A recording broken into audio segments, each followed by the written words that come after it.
Ninajaribu kusoma pale kauli mbiu inasema mtoto ni malezi na ni msingi wa familia bora wa taifa imara.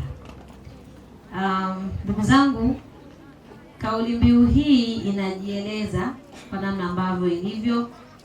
Hatuwezi kuwa na watoto ambao wanajilea wenyewe. Kwa hiyo tuna wajibu sisi kama wazazi kulea, lakini sisi kama jamii tuna wajibu wa kulea watoto. Lakini ukienda mbele utakutana na msingi wa familia bora wa taifa imara. Msingi wa taifa lolote ni familia. Na ndio maana ukijaribu kuangalia shetani anapambana sana huwa na familia. Na anafahamu akifanikiwa kuangusha familia, ameangusha nini jamani? Taifa. Na ndio maana tunaambiwa kwamba mtoto ni msingi wa familia bora kwa taifa imara. Mtoto ni malezi, msingi wa familia bora kwa taifa imara. Kama wawakilishi wa serikali, yako majukumu ambayo serikali inayo wajibu wa kufanya kwa jamii yake na kwa watoto wake, ambao jaribu kuona serikali imefanya kwa kiasi kikubwa. Imejenga miundombinu, imejenga shule, imetoa huduma za afya, imetoa elimu bure, imejenga madarasa, imeleta walimu, imeleta wahudumu wa afya, imefanya yale ambayo yanapaswa kwa serikali yoyote kufanya kwa watu wake. Lakini grupu la pili tuko sisi ambao ni wazazi na walezi wa hawa watoto. Na ndio sisi ambao tunakumbushwa kwamba tuna wajibu wa kuwalea hawa watoto, tusiache wakajilea wenyewe.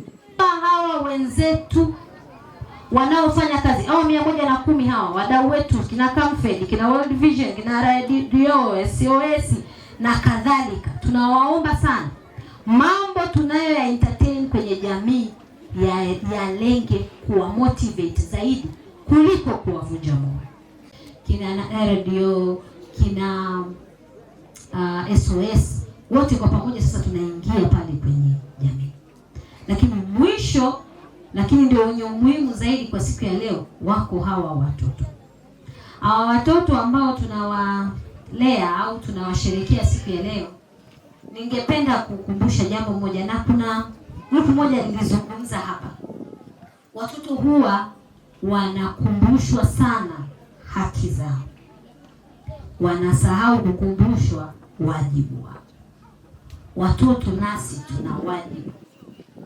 Haya yote yanayofanywa na jamii, yanayofanywa na serikali, yanayofanywa na wazazi na walezi wetu, sisi watoto tukishindwa kuyapokea yatakosa maana. Kwa majina naitwa Fidelis Emilio Filipatali, mkurugenzi wa shirika la Rural Development Organization RDO Tanzania, lakini pia makao yetu makuu yako hapa Mufindi. Sisi RDO tunajikita na minajili mikuu mitatu.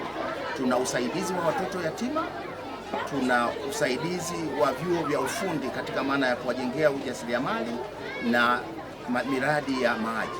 Lakini sasa tukielekeza nguvu kwa watoto, na hasa siku hii ya leo tumekuwa kipaumbele kwenye eneo letu la wilaya Mufindi, hasa katika mnajili huu wa usaidizi wa hawa watoto katika maana ya idadi ile tunayoisaidia kwenye jamii zetu. Sisi tunajiita home based, maana yake watoto hawa wanapatikana kwenye maeneo yao ya nyumbani, na ndiko ambapo chemichemi ya hawa watoto. Sasa wakiwa nyumbani, sisi ndiko tunakotoa misaada mbalimbali ya madaftari, elimu, kusaidia ada na maji. Haya yanawasaidia kwenye maeneo haya ya nyumbani. Lakini sio hilo tu, tunawasaidia mavazi ikiwemo uniforms.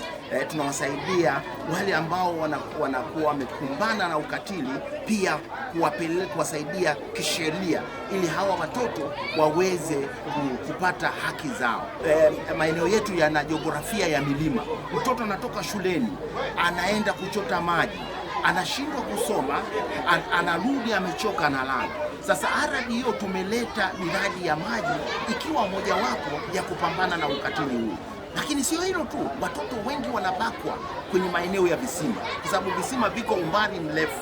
Sasa RDO imesogeza huduma hii ya maji kwa malengo ya kuwasaidia hawa watoto waweze kusoma vizuri, lakini kupambana na ukatili ambao unajitokeza kwenye maeneo tofauti tofauti. Kwa hiyo hizi juhudi za kusaidia mtoto aweze kutegemea future yake, aweze kuilinda future yake na kutengeneza harmony kwenye maeneo yetu.